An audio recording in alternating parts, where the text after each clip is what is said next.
வேங்கை வயல்ல வேடிக்கை பார்த்தது போலவே கள்ளக்குறிச்சி கள்ளச்சாராய மரணத்திலும் கள்ளமௌனம் சாதிக்குது விடுதலை சிறுத்தைகள் கட்சி. தமிழ்நாடே திமுகவுக்கு எதிராக கொதித்தெழுந்த போதும் திமிரி எழுவோன்னு சொன்னவங்க திமுறக்கூட வேண்டாம், திமுகவை எதிர்த்து ஒத்த கேள்வி கேட்கலையே. கருணாபுரம் காலனி பகுதியைச் சேர்ந்த 42 பெண்களின் தாலி அறுக்கப்பட்டிருக்கு. விஷசாராயத்தால விதவையாக்கப்பட்டிருக்கிறாங்க.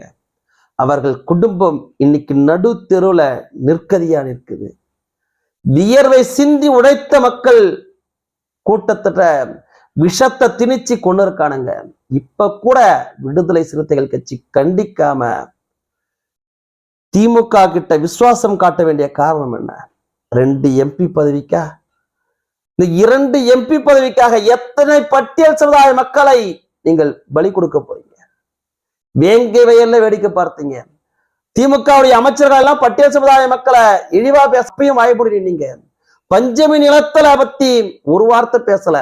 பட்டியல் சமுதாய மக்களுடையக்கான உரிமையான நிதிய திருடின போது அதை குறித்து கேள்வி கேட்கல.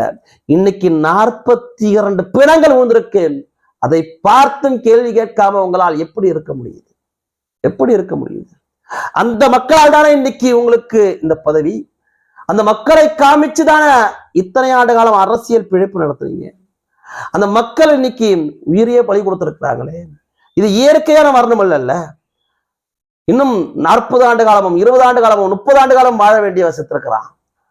அவர்களுக்கான எத்தனை கடமைகள் இருந்துச்சு? அவன் பிள்ளைய படிக்க வச்சிருக்கணும், பிள்ளை கல்யாணம் பண்ணி வச்சிருக்கணும், எத்தனை கடமைகள் பாக்கி இருந்துச்சு? அத்தனை கடமைகளையும் விட்டுட்டு அந்த குடும்பத்தை நடுத்தெருல விட்டுட்டு இன்னைக்கு அவர்கள் உயிரை விட்டிருக்கிறாங்க. இதற்கும் உங்களால எப்படி அமைதியா இருக்க முடியுது? இதெல்லாம் தோழமை சுட்டுதல்ல வருமா? இந்த சாவும் தோழமை சுட்டுதல்ல வருமா? தெரியாம கேட்கிறோம். எங்களுக்கு புரியல. ஏதேனும் ஒரு கண்டனம் வரும் அப்படின்னு உங்களுடைய சமூக வலைதளங்க பக்கத்தை தேடி வந்தா நவாஸ்கனி மீண்டும் பாராளுமன்ற உறுப்பினராக தேர்ந்தெடுக்கப்பட்டதற்கு சிரிச்சுக்கிட்டே கைகுலுக்கி வாழ்த்து தெரிவிக்கிறீங்க. எப்படி முடியுது உங்களால? எப்படி முடியுது? முதல்ல கண்டன குரலை நீங்க தான் எழுப்பி இருக்கணும். இந்த நிமிடம் வரைக்கும் கேள்வி கேட்கலையே. இந்த நிமிடம் வரைக்கும் கேள்வி கேட்கலையே. நான் விடுதலை சிறுத்தைகள் கட்சியுடைய தொண்டர்களை நான் மதிக்கிறேன். பல தொண்டர்கள், விசிகாவை சேர்ந்த பல தொண்டர்கள் இந்த சம்பவத்துக்கு கண்டனத்தை தெரிவிச்சுட்டு வராங்க. ஆனால் கட்டமைப்பா கட்சியா ஏன் கண்டனத்தை தெரிவிக்கல? ஏன் தெரிவிக்கல? அந்த மக்களுடைய ஏழ்மையை பயன்படுத்தி 50 ரூபாய்க்கும் 60 ரூபாய்க்கும் கள்ளச்சாராயத்தை கொண்டு வந்து திணிச்சு அந்த மக்களை கொண்டு இருக்கிறான். முதலமைச்சர் சொல்றாரு, மெத்தனமா சொல்றாரு, மெத்தனால் எப்படி வந்துச்சுன்னு கண்டுபிடிக்க போறோம். அந்த மக்கள் சொல்றாங்க சர்வ சாதாரணமாக சாராயம் கிடைச்சதுங்க, அத்தனை அரசு நிர்வாகத்துக்கும் கிடைச்சதுங்க. அதோட உச்சபட்சம் எங்களுக்கு பெரிய சந்தேகமே எழுது. கள்ளச்சாராயம் விற்றதா குற்றச்சாட்டப்படக்கூடிய கண்ணுக்குட்டி வீட்டுல விசிக தலைவருடைய புகைப்படம் நிரம்பி இருக்கு. அவருடைய புத்தகங்கள் இருக்கு. திமுகவுடைய தலைவருடைய ஸ்டிக்கர் ஒட்டப்பட்டு இருக்கு. எந்த துணிச்சல்ல இதெல்லாம் செஞ்சாரு என்கின்ற கேள்வி இதுல இருந்து பிறக்குது. அப்ப அந்த குற்றவாளியை காப்பாத்துறதுக்கு நீங்க முயல்றீங்களா, அல்லது இந்த 42 பேருடைய உயிருக்கு நீதி கேட்க போறீங்களா? 42 நின்றுட்டா போதும்ன்ற வேண்டிக்கிறோம் நாங்க இறைவன்கிட்ட. இன்னும் நீளும்னு சொல்றாங்க. அப்படியான ஒரு சம்பவம் நடந்துடக்கூடாதுன்னு நினைக்கிறோம். நீங்கள் இருந்து போராட வேண்டிய இடம், கம்யூனிஸ்டுகள் கேள்வி கேட்க வேண்டிய இடம். இன்னைக்கு கம்யூனிஸ்டுகள் சொல்றாங்க அத்தனை பேருக்கும் பொறுப்பு இருக்கு. அப்புறம் எதுக்கு ஆட்சி நிர்வாகத்தில் இருக்கிறார்? இன்னைக்கு மாவட்ட ஆட்சியர் மாற்றப்பட்டிருக்கிறாங்க, மாவட்ட எஸ்பி மாற்றப்பட்டிருக்கிறாங்க. இந்த துறை உள்ளாட்சி துறை யார் கட்டமைக்கிறா? யார் வச்சிருக்கிற? உள்துறைய முதலமைச்சருடைய நேரடி கட்டுப்பாட்டில் இருக்கக்கூடிய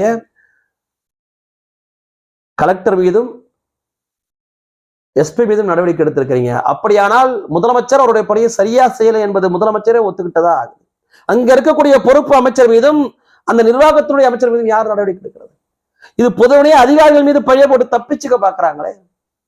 விடுதலை சிறுத்தைகள் கட்சியில ஏன் இந்த கேள்வி எழுப்புறோம் அப்படின்னா, இந்த சாராயத்தை ஒழிக்குவதற்காக அரை நூற்றாண்டு காலமா போறாங்க சமூக நீதிக்காளர் மருத்துவர் ஐயா அவர்கள் மீது பழி சுமத்தினீங்களே. மருத்துவர் ஐயா அவர்கள் எதற்காக போராடினார்? இந்த சாராயத்தை ஒழிக்கணும் தானே போராடினார்.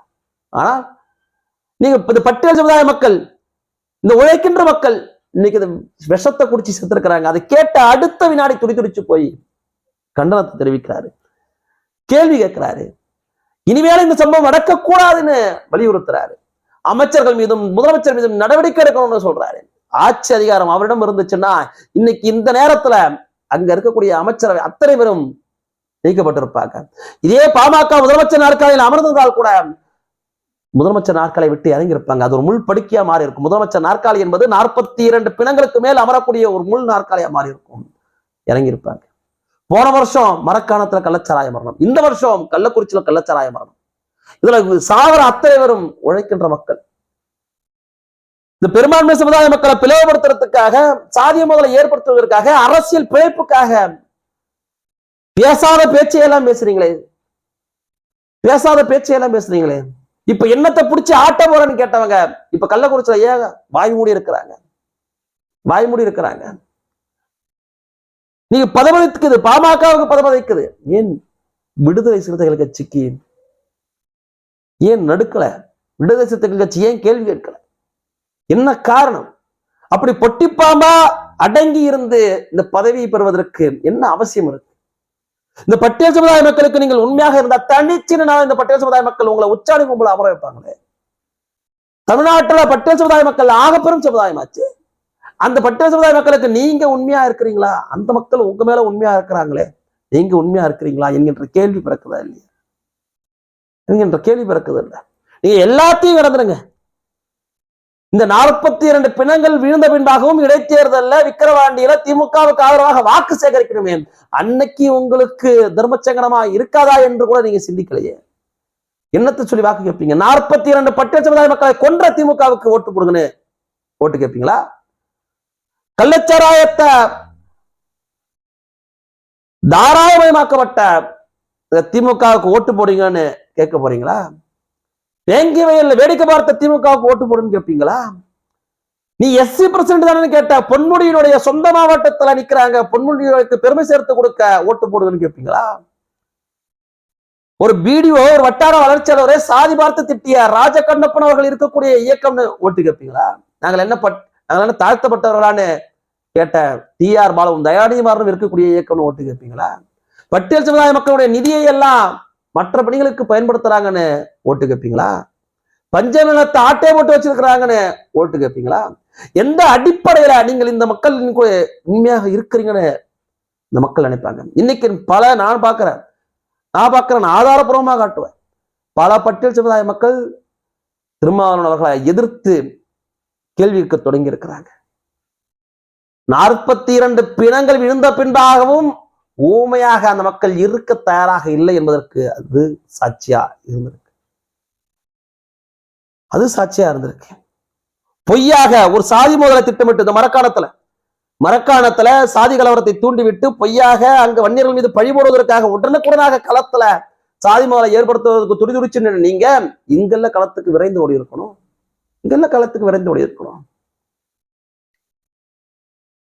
தமிழ்நாட்டில் இருக்கக்கூடிய பெரும்பான்மை சமுதாய மக்களை எல்லாம் அவர்கள் மீது பழி சுமத்துவதற்காக, அவர்கள் மீது போலியான பிம்பத்தை உருவாக்குவதற்காக பாடுபட்ட நீங்கள் இந்த கள்ளச்சாராயத்தை ஒழிக்கல பாடுபட்டு இருக்கணும்.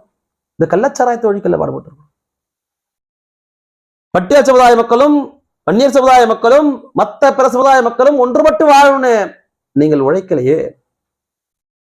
இன்னைக்கு நீங்க எங்க சத்ததுக்கு அப்புறம் அத்தனையும் அதுல என்ன சமூகம் வேண்டி கிடக்குது? நீங்கள் ஒரு பொது தலைவராக உங்களை பிம்பப்படுத்திக்கிறீங்க. நான் பட்டியல் சமுதாய மக்கள் முழுமையாக உங்களை நம்புறாங்களே, அதுக்காக கேட்டேன். நீங்க ஒரு பொது தலைவராக பிம்பப்படுத்துகிறீங்க. ஏன் கேள்வி கேட்கல என்று நியாயமான கேட்கக்கூடிய உரிமை அத்தனை பேருக்கும் இருக்கு. கம்யூனிஸ்ட் கட்சி தன்னுடைய கொள்கை சித்தாந்தத்தை எல்லாம் தூக்கி எறிஞ்சிட்டு இன்னைக்கு திமுகவுடைய அடிவரடியா மாறி போய் கம்யூனிஸ்ட் கட்சி சொல்லுது அத்தனை பேருக்கும் பொறுப்பு இருக்கு. எப்படி அத்தனை பேருக்கும் பொறுப்பு இருக்கும்? நாட்டின் முதலமைச்சராக யார் இருக்கிறா? குப்பனும் சுப்பனும் இருக்காப்லையா? MK ஸ்டாலின் அவர்கள். மதுவிலக்கு அமைச்சராக யார் இருக்கிறா? குப்பனும் சுப்பனும் இருக்காப்லையா? முத்துச்சா. அந்த மாவட்டத்துடைய பொறுப்பு அமைச்சராக இருக்கிற யார் இருக்கிறா? ஏவா வேலு. அந்த மாவட்டத்துடைய மிக செல்வாக்கான சட்டமன்ற உறுப்பினராக வசந்தம் கார்த்திகேயனும் உதயசூரியனும் இருக்காங்க. இவர்களுக்கெல்லாம் பொறுப்பு இல்லை. ஆனால் அத்தனை பேருக்கும் இந்த கள்ளச்சாராய மரணத்துல பொறுப்பு இருக்குன்னு சொல்றீங்களே, ஊசலையா?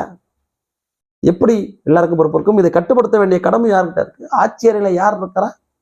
ஆட்சியரில யார் இருக்கிறா? தமிழ்நாட்டு அரசியல் எதை நோக்கி போகுது என்கின்ற மிகப்பெரிய அச்சம் எழுந்திருக்கு. பாட்டாளி மக்கள் கட்சி எந்த கூட்டணியில் இருந்தாலும், இதே திமுக கூட்டணியில் இருந்தால் எதிர்த்து முதல் கேள்வி கேட்கக்கூடிய கட்சியா பாட்டாளி மக்கள் கட்சி இருந்திருக்கும். ஆனால் இன்னைக்கு திமுக கூட்டணியில இருக்கிறீங்க என்கின்ற ஒற்றை காரணத்திற்காக கள்ளமனம் சாதிக்கிறீங்களே, வாய் பேச மறுக்கிறீங்களே, ஊமையா போய் நிக்கிறீங்களே, உங்கள் மீதெல்லாம் எனக்கு ஒரு மரியாதை இருந்துச்சு, மிகப்பெரிய மரியாதை இருந்துச்சு. இவர் பட்டியல் சமுதாயத்தினுடைய தலைவராக இருக்கிறார் என்பதை கடந்து பல பட்டியல் சமுதாய மக்கள் இவர் நம்புறாரு என்கின்றதுனால அவர் மீது ஒரு மதிப்பு இருந்துச்சு. ஆனால் அந்த மதிப்பிற்கு ஏற்றார் போல இன்று அவர்கள் நடந்து கொள்ளவில்லை என்பதுதான் உண்மை. யாரோடு கூட்டணியில் இருந்தாலும் கூட்டணியை கடந்து நியாயத்தின் பக்கம் நிற்பதுதான் அறம். இவர்கள் அத்தனை பேரும் அறம் தவறிய அரசியல்வாதிகள்.